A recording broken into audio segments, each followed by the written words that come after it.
5 seconds. Start. இந்த கொள்கை விளக்க குறிப்பில் 7 அம்சங்களை பற்றி குறிப்பிட்டிருக்கிறார்கள். முதலாவது, பாதுகாக்கப்பட்ட குடிநீருக்கு முக்கியத்துவம் கொடுக்கப்பட்டிருக்கிறது. எல்லா கிராமங்களுக்கும் பாதுகாக்கப்பட்ட குடிநீர் விரைவில் வழங்கப்பட வேண்டும். ஏனெனில் காலரா, மஞ்சள் காமாலை போன்ற நோய்கள் தண்ணீர் மூலம்தான் பரவுகின்றன. ஆகவே இத்தகைய நோய்களை பரவாமல் தடுக்கும் வகையில் எல்லா கிராமங்களுக்கும் விரைவில் பாதுகாக்கப்பட்ட குடிநீர் வழங்கப்பட வேண்டுமென கேட்டுக்கொள்கிறேன். அடுத்து, பெரிய நகரங்களில் கூட பாதுகாக்கப்பட்ட குடிநீர் மக்களுக்கு சரியான முறையில் வழங்கப்படாத காரணத்தால் பல சீர்கேடுகள் ஏற்பட்டிருக்கின்றன. மதுரை போன்ற பெரிய நகரத்திலேயே பல இடங்களில் பாதுகாக்கப்பட்ட குடிநீர் வழங்கும் குழாய்கள் சாலை மட்டத்திற்கு கீழே இருக்கின்றன. அதனால் மழைக்காலங்களில் அத்தகைய பள்ளங்களில் கழிவுநீர் தேங்கி குழாய்களின் வழியாக பாதுகாக்கப்பட்ட தண்ணீரும் கெடுவதற்கு ஏதுவாகிறது என்பதை சுட்டிக்காட்ட விரும்புகிறேன். அங்கேயுள்ள குழாய்களுக்கு அடைப்பான்கள் இல்லை என்பது குறிப்பிடத்தக்கது. அடைப்பான்களை போட்டாலும் யாராவது அவைகளை திருடிக் கொண்டு போய் விடுகிறார்கள். ஆகையால் அவ்வாறு திருடிக் கொண்டு போகாதவாறு அவைகளை அமைத்தால் நன்றாக இருக்கும். அடைப்பான்கள் இல்லாத குழாய்கள் வழியாக நோய்களை பரப்பும் கிருமிகளும் அசுத்த பொருள்களும் குடிநீரில் கலந்துவிடாமல் தடுப்பதற்கு ஏற்ற முறைகளை இனியாவது கையாள வேண்டுமென்று கேட்டுக்கொள்கிறேன். அடுத்து, நமது நாட்டில் கொசுக்கள் பெருமளவில் இருக்கின்றன என்பது எல்லோருக்கும் தெரியும்.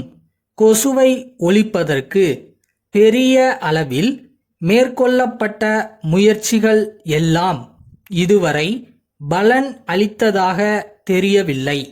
கொசு தொல்லை காரணமாக நாட்டில் யானைக்கால், மூளை காய்ச்சல் போன்ற வியாதிகள் பெருமளவுக்கு பெருகி கொண்டிருக்கின்றன என்பதை நாம் உணர வேண்டும். அண்மையில் நம் மாநிலத்தில் சில கிராமங்களில் யானைக்கால் வியாதி பரவியிருக்கிறது. அது பரவுவதற்கு ஏதுவான வகையில் சுற்றியுள்ள கிராமங்களில் உள்ள சாக்கடைகளிலும் பள்ளங்களிலும் கழிவுநீர் தேங்கியுள்ளது. அதோடு அங்கேயுள்ள சிறு குட்டைகளில் கழிவுநீர் தேங்கியிருக்கிறது. இதன் காரணமாக அசுத்தமான கொசுக்கள் பெருமளவில் உற்பத்தியாகி அந்த கிராமங்களில் உள்ள மக்களில் பல பேர் யானைக்கால் வியாதியால் பீடிக்கப்பட்டிருக்கிறார்கள். எனவே அங்கெல்லாம் தண்ணீர் தேங்காத நிலையை உருவாக்குவதோடு பாதிக்கப்பட்டவர்களுக்கு உரிய மருந்து உடனடியாக வழங்கப்பட வேண்டும்.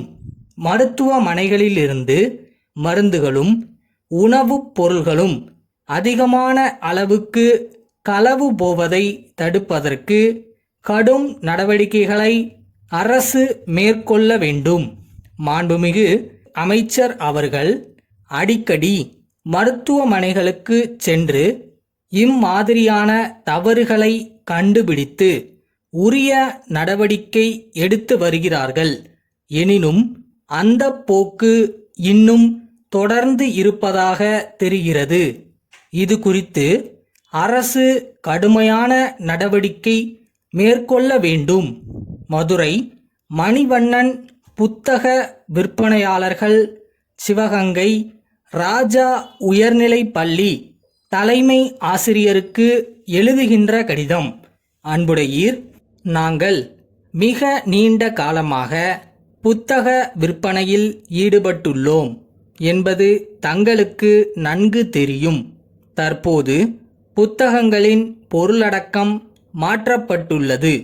வெவ்வேறு வகுப்புகளுக்கு வெவ்வேறு விதமான பாடங்கள் புகுத்தப்பட்டுள்ளன என்பது தாங்கள் அறிந்ததே. அதற்கேற்ப நாங்கள் புது புத்தகங்களை அச்சிட்டு தயார் செய்துள்ளோம். அதோடு கூட மாணவர்களுக்கு தேவைப்படும் நோட்டு புத்தகங்களையும் நாங்கள் தயாரித்துள்ளோம். அவை கவர்ச்சிகரமான வண்ண அட்டைகளை கொண்டவையாக அமைந்துள்ளன. மாணவர்கள் இவற்றை விரும்பி வாங்குவார்கள் என்கிற பூரண நம்பிக்கை எங்களுக்கு இருக்கிறது. இவை மாணவர்களுடைய படிக்கும் ஆர்வத்தை தூண்டும் வகையில் அமைந்துள்ளன. இவற்றை அவர்கள் வாங்கி பயன்படுத்தி முன்னேற்றம் காண்பார்கள் என்பதில் ஐயமில்லை. மாணவர்களுக்கு தேவைப்படும் இதர எழுதுபொருள்களும் எங்களிடம் உள்ளன. விலைப்பட்டியலின் நகல் ஒன்று இத்துடன் இணைக்கப்பட்டுள்ளது. தங்களுடைய தேவைக்கான கோரிக்கை மனுவினை விரைவில் எதிர்பார்க்கிறோம். தங்கள் நம்பிக்கையுள்ள